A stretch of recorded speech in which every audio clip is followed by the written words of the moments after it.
नमस्कार, सुप्रभात। हमने अष्टम कक्षा में पिछले कालांश में संज्ञा शब्दों के शब्द रूप पढ़े थे। हमने पिछले कालांश में संज्ञा शब्द देखे थे, यानी कि संज्ञा किसे कहते हैं। संज्ञा हिंदी में भी अपन ने परिभाषा पढ़ी होगी कि किसी व्यक्ति, वस्तु या स्थान के नाम को संज्ञा कहते हैं। और जो भी व्यक्ति, वस्तु, स्थान का नाम जो भी आया है उनके शब्द रूप हमने पिछले कालांश में देखे थे। उसमें पुल्लिंग में, स्त्रीलिंग में और नपुंसकलिंग में, तीनों लिंगों में संज्ञा शब्दों के शब्द रूप हमने पढ़े हैं, उनके वाक्य भी बनाए हैं। और उसके साथ साथ हमने धातु यानी कि क्रिया और क्रिया भी हमने 4 काल में पढ़ ली है।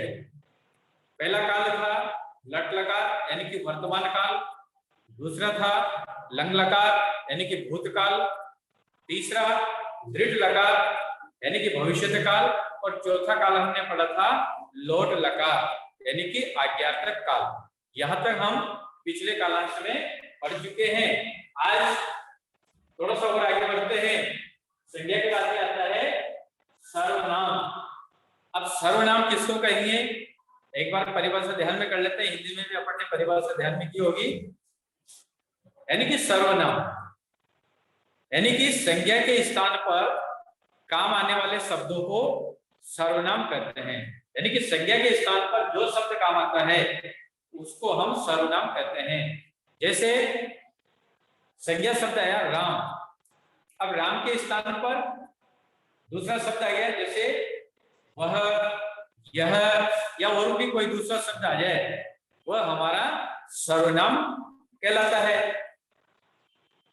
थोड़ा सा हम अंग्रेजी पर चलते हैं। तो जैसे हम छोटी क्लासों में सबसे पहले हम दिस और दैट का प्रयोग करते हैं। दिस और दैट का प्रयोग करते हैं। तो दिस का मतलब होता है यह और दैट का मतलब होता है वह। ये सर्वनाम हमने छोटी क्लासों में अंग्रेजी में पढ़ा होगा। ठीक उसी प्रकार से संस्कृत में भी सर्वनाम वह और यह, ये आज हम इस कालांश में पढ़ेंगे। अब इनको हम पुल्लिंग, स्त्रीलिंग और नपुंसकलिंग में किस प्रकार से शब्द रूप बनाते हैं। तो सबसे पहले चलते हैं हम तत् सर्वनाम। अब ये जो तत् शब्द है, ये तत् शब्द आपके नपुंसकलिंग शब्द है। ये तत् सर्वनाम नपुंसकलिंग शब्द है। यहां पर आगे लिखा हुआ है पुल्लिंग में। तो आपको जो शब्द रूप बनाना है वह पुल्लिंग में बनाना है। बहुत सी बार क्या होता है, परीक्षा में क्वेश्चन आता है तत्सर्वनाम पुल्लिंग में शब्द रूप बनाइए। तो हम क्या करते हैं, सीधा सीधा नपुंसकलिंग में चले जाते हैं, जबकि यहाँ आगे स्पष्ट लिखा हुआ है कि पुल्लिंग में बनाना है आपको। तो पुल्लिंग में हम सर्वनाम शब्द रूप किस प्रकार से बनाएंगे। तो जैसे हमारे प्रथमा विभक्ति आती है, तो प्रथमा विभक्ति में उसको कहेंगे स। स मीन्स वह। देखो उदाहरण से अपन समझते हैं। जैसे वह एक लड़का है। अब लड़का शब्द आया तो लिंग का ध्यान हमें करना है। लड़का शब्द आया इसलिए हमारे यहाँ वह के स्थान पर स शब्द आएगा, न कि सा, न कि तत्। क्योंकि स मीन्स भी वह होता है, तत् मीन्स भी वह होता है, और सा मीन्स भी वह होता है। लेकिन ये जो स है ये पुल्लिंग के लिए, ये सा जो है ये स्त्रीलिंग के लिए, और ये जो तत् है ये नपुंसकलिंग के लिए आएगा। इसलिए हमें लिंग की पहचान हमें करना है।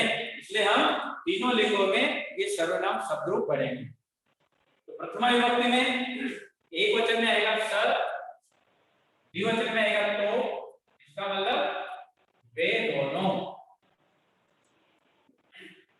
और बहुवचन में आएगा ते, इसका मतलब वे सब। इस प्रकार से इनका हिंदी अर्थ करेंगे। तो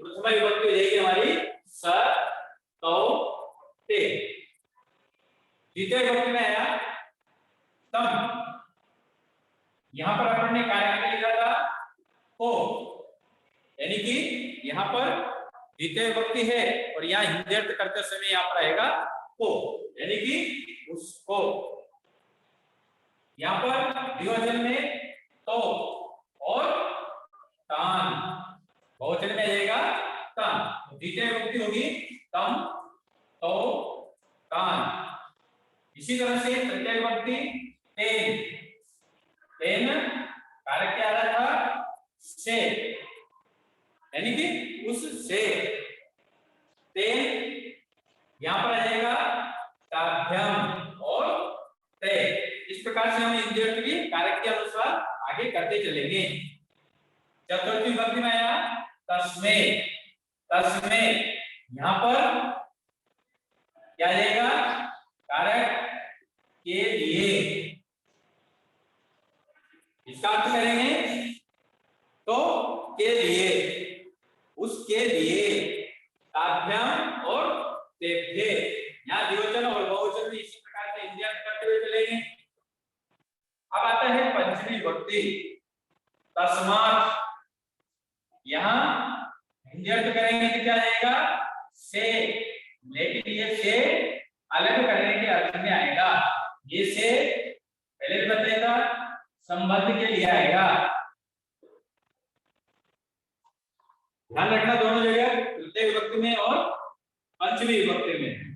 तो यहाँ अलग होने के अर्थ में, यहाँ संबंध के अर्थ में।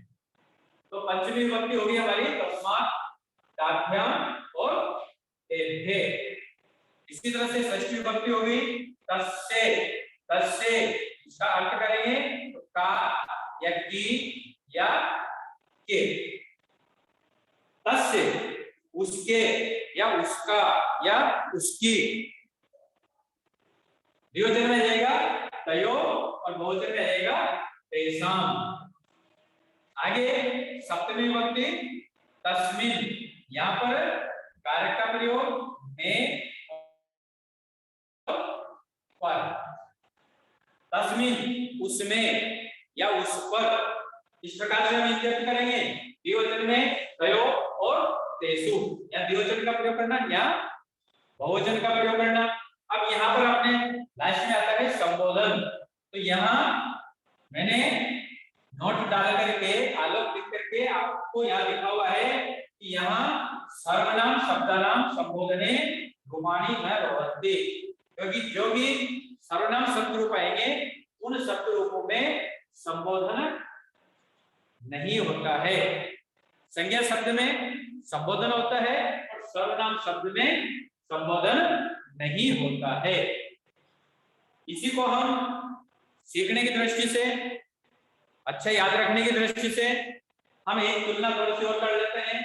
जैसे हमने राम शब्द के पुल्लिंग में रूप लिखे हैं, ठीक उसी प्रकार से हम इसको सर्वनाम शब्द को भी देखते हुए चलेंगे।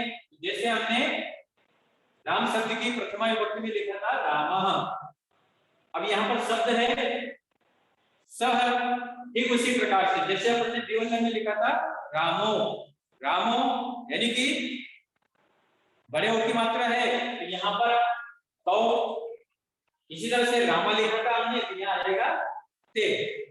ठीक इसी प्रकार से हम याद करने की दृष्टि से एक दूसरे से थोड़ा सी तुलना करते हुए भी हम इसको याद कर सकते हैं, ताकि हम इसी प्रकार से सर्वनाम शब्द रूप यानी पुल्लिंग में हम इसी प्रकार से इनको याद करेंगे। जैसे स, तो, ते। हिंदी अर्थ भी हम कारक के अनुसार ध्यान में रखते हुए चलेंगे। द्वितीय विभक्ति हो जाएगी तम, तो, तान। तृतीय विभक्ति होगी तेन, ताभ्याम, ते। चतुर्थी अस्मे, ताभ्याम और तेभ्ये। पंचमी विभक्ति तस्मात्, ताभ्याम, तेभ्ये। षष्ठी विभक्ति हो गई तस्से, तयो, तेषाम। सप्तमी विभक्ति तस्मिन्, तयो और तेषु। इस प्रकार से हमारी ये पुल्लिंग में तत्सर्वनाम के शब्द रूप बनेंगे। अब इसी के बाद में अपन चलते हैं स्त्रीलिंग में। स्त्रीलिंग में किस प्रकार से करना, वही तत्सर्वनाम और स्त्रीलिंग में आपको शब्द रूप बनाने हैं। देखो पुल्लिंग में स, तो और ते, ठीक उसी प्रकार से स्त्रीलिंग में जो हमने के शब्द रूप पढ़े थे, ठीक उसी प्रकार से स्त्रीलिंग में ये सर्वनाम शब्द रूप बनेंगी। जैसे प्रथमा विभक्ति है सा, यहाँ पर भी इसका रिजल्ट क्या होता है वह, द्विवचन में ते यानी कि वे दोनों, और बहुवचन में आ गया ता यानी कि वे सब। ठीक है, इसका अर्थ अपन यहाँ पर प्रथमा विभक्ति में कारक से ने निकालते हैं, यहाँ पर भी कारक से हिंदी अर्थ क्या निकलेगा ने। सा यानी कि वह या उसने, ते उन दोनों ने, ता यानी कि उन सभी ने। तो जब इस प्रकार के शब्द आते हैं तो हम क्या है कि मीनिंग याद न होने के कारण हम फिर वहां पर थोड़ा सा असमंजस में पड़ जाते हैं, लेकिन आपको असमंजस में नहीं पड़ना, क्योंकि यहाँ पर हम सर्वनाम पढ़ रहे हैं, तो यहाँ से हम ध्यान करते हुए चलेंगे तो वो ज्यादा ठीक रहेगा, ताकि आपको वाक्य बनाने में दिक्कत न हो। द्वितीय विभक्ति यहाँ पर आएगा काम, हिंदी में निकालेंगे कारक के अनुसार, यहाँ पर भी क्या बनेगा को, द्विवचन में ते और बहुवचन में ता।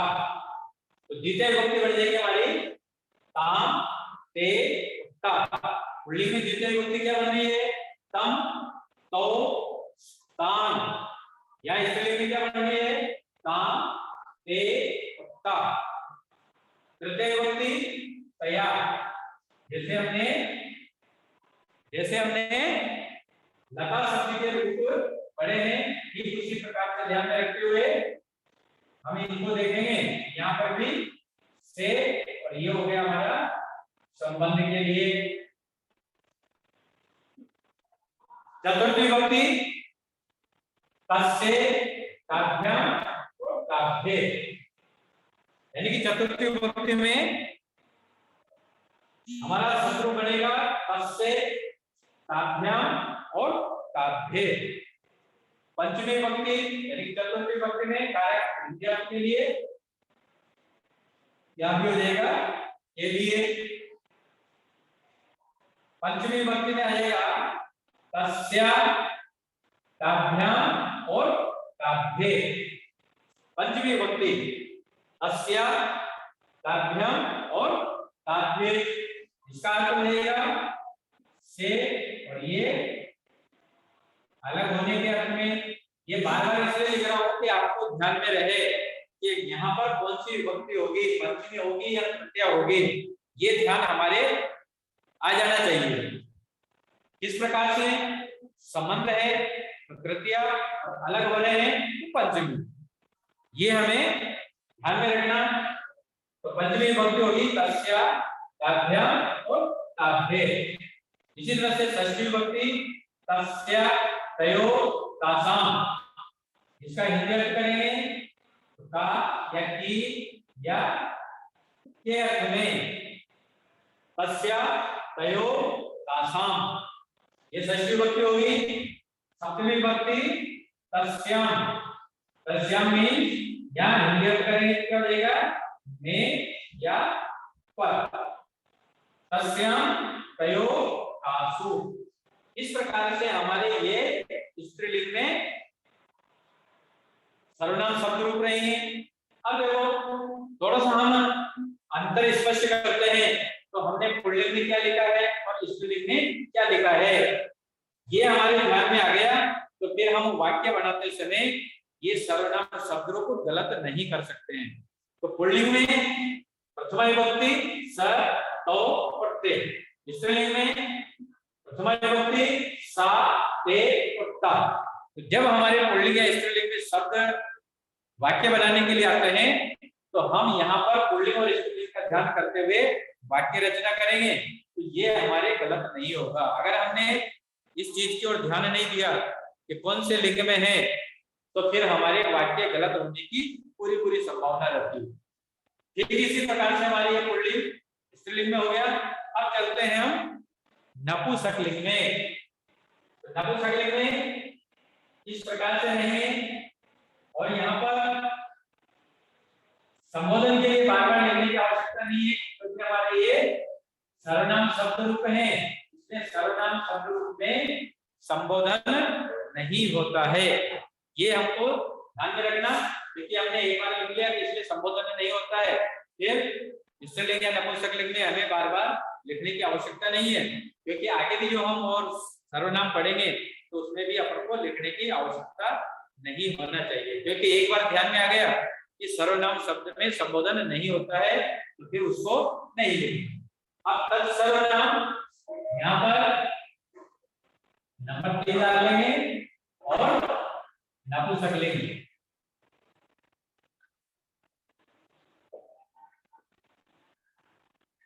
इस नपुंसकलिंग में किस प्रकार से शब्द रूप चलेंगे, तो हमने पुल्लिंग और स्त्रीलिंग शब्द रूप पढ़े, इसके बाद में आता है हमारा नंबर 3 नपुंसकलिंग।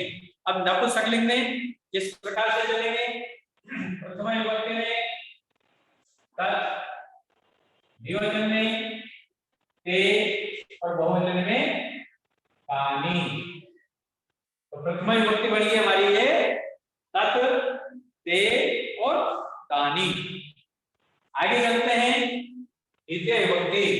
द्वितीय विभक्ति भी प्रथमा विभक्ति की ही तरह ही होती है, तो वापस यही लिखेंगे तत्, ते और तानि।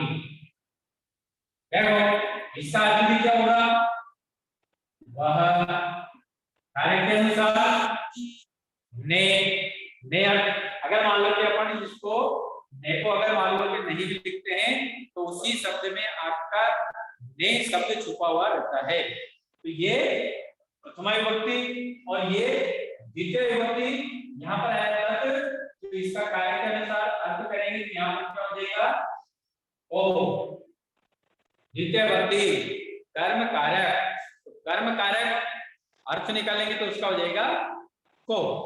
अब चलते हैं तृतीय विभक्ति से सप्तमी विभक्ति तक। तृतीय विभक्ति से सप्तमी विभक्ति तक। अब यहाँ पर आपको ध्यान में क्या रखना कि जैसे तृतीय से सप्तमी तक हम नपुंसकलिंग में शब्द रूप लिखेंगे, तो यहाँ पर आप थोड़ा सा ध्यान ये कर सकते हैं कि जैसे हमने पुल्लिंग में तृतीय से सप्तमी विभक्ति तक लिखा है, यही आपके नपुंसकलिंग में आते हैं। केवल प्रथमा और द्वितीय विभक्ति एक जैसी रहती है, रूप चलेंगे। तो पुल्लिंग में अपन ने जैसे एक वचन में लिखा तेल, यहाँ पर भी क्या जाएगा तेल, द्विवचन में ताभ्याम और बहुवचन में क्या जाएगा ते। ये तृतीय विभक्ति पुल्लिंग में भी यही है, तेल, ताभ्याम और ते। अब इसमें पुल्लिंग में चतुर्थी विभक्ति है, तस्मै, ताभ्याम और ते।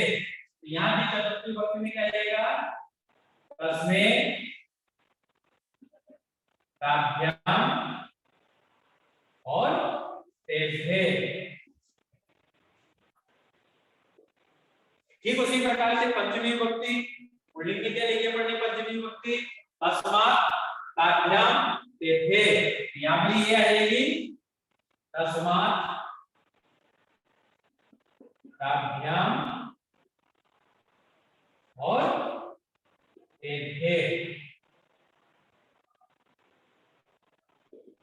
यही नपुंसकलिंग में आ जाएगी। षष्ठी विभक्ति पुल्लिंग में क्या है तस्य, तयो, तेषाम। यहाँ पर क्या रहेगा तस्य, तयो और तेषाम। ठीक इसी प्रकार से सप्तमी विभक्ति पुल्लिंग में तस्मिन्, तयो, तेषु। यहाँ पर आ जाएगा